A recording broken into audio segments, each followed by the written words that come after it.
I don't want to do number boy, you do it. Isla 63.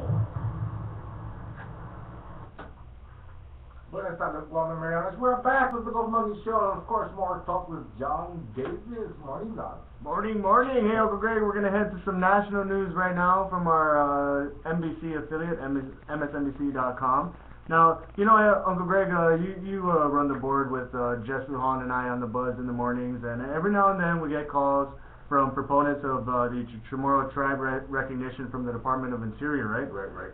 And today let's take a look at how some national news stories can further the benefit of the Chamorros if our people can be recognized as a Native American Chamorro tribe by the Department of Interior. Now, right here it says, the headline of the story I'm reading says, American Indian Reservation reaping oil benefits, and this was done by James McPherson, actually from the Associated Press. And this story was filed in Newtown, North Dakota. An oil boom on American Indian land has brought jobs, millions of dollars, and hope to long impoverished tribal members who have struggled for more than a century on the million-acre Fort Berthold Indian Reservation. In a little more than a year, oil companies have put dozens of money-producing rigs on remote rolling prairies and sprawling badlands that are home to small cattle ranches and scattered settlements of modular housing. Although other tribes around the nation have oil interests, industry officials said none has likely experienced a recent windfall of this scale. The reservation is occupied by Mandan, Hitsada, and the Akirikara tribes, known as the three affiliated tribes, who were placed in the west central North Dakota by the federal government in the 1800s, long before anyone knew of oil. There is probably more opportunity here than people have had in their lifetimes, said Marcus Levings, chairman of the three affiliated tribes. Roads are now sometimes clogged with traffic, including Hummers and expensive pickup trucks. Wow.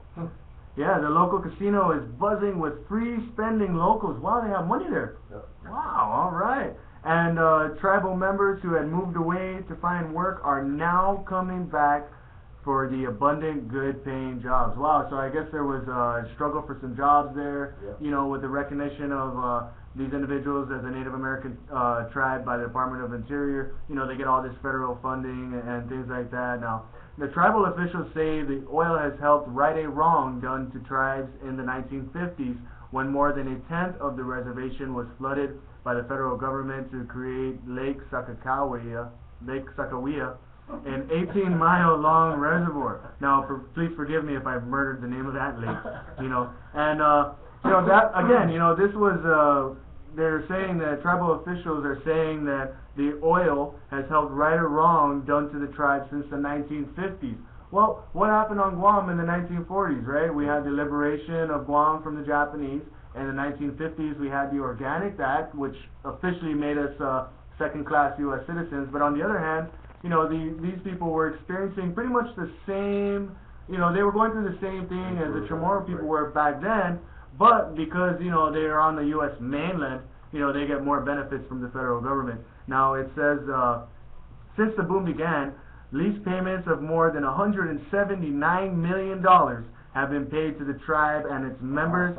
Yep, and on about half of the reservation land, tribal records show. Millions of dollars more in royalties and tax revenue are also rolling in. Now, what they mean by royalties, Uncle Greg, is like, take casino gaming, for example, right? The people that live on the reservations, the members of these tribes, can open up these casinos on their reservations to help kind of produce revenue within their government. And I believe it's like a 30%, they get a 30% cut of all federal contracts that are going on in their area. Plus, they get preference towards, you know, like Native American, Indian construction companies applying for federal contracts. They get preference for that, right? Now, so the reservation contains portions of 6 countries covering more than 1,500 square miles. It lies atop a portion of the oil-rich Bakken Shale Formation, which the U.S. Geological Survey estimates holds about 4.3 billion barrels of oil that can be recovered using current technology. Imagine that. We have the Marianas Trench right out here, right? And that's thermal energy. It's clean energy. And then on the other hand, we have a Native American Indian tribe that has access to oil too, but they're, that's a $4.3 billion industry. I bet you they don't have problems repairing schools and buying textbooks and paying for lunch programs, And the agency said Bakken was the largest oil deposit ever assessed. In addition to the oil money, the tribes get $60 to $70 million in federal aid annually from the federal government. Now, let's go back to that because the government of Guam does get aid from the federal government, right? And in order to compare the $60 to $70 million worth of federal aid, let's take a look at some of the aid that we get, and I'll speak about the Section 30 revenues. Right, this is revenue given back to the government of Guam for all military personnel stationed on Guam that pay their taxes to the IRS and the mainland. Right, the federal government cuts us a check, and that check is usually between $35 to $40 million a year. Okay, so if we're getting where's the other 30 million? Where's it at? Yeah, so we can add that onto the list. We got $400 million that we're owed from the U.S. government for compact impact. Plus the millions of dollars owed for war reparations, and we can tack on an extra $30 million because, although the people of Guam aren't recognized as a Native American Chamorro tribe because the Department of Interior has yet to do that, we are the same people. We're the same people. We have both gone through these same situations throughout the course of our people's history, and why not be given a fair crack, right? State demographer Richard Rathie says 28% of the people on the reservation were living in poverty in 2000. According to the latest figures available. Now, more than 40% did not have a job at that time, but now it says that they're definitely not having any problems with jobless people out on this particular reservation. But you know what? That's good for them, good for the Native American tribal members. They actually pressured the U.S. Congress to give them that designation. After so much pressure, they finally got the designation. And what the reason why I wanted to talk about this too, Uncle Greg, is because today, some say all our people need is to determine Guam's political status.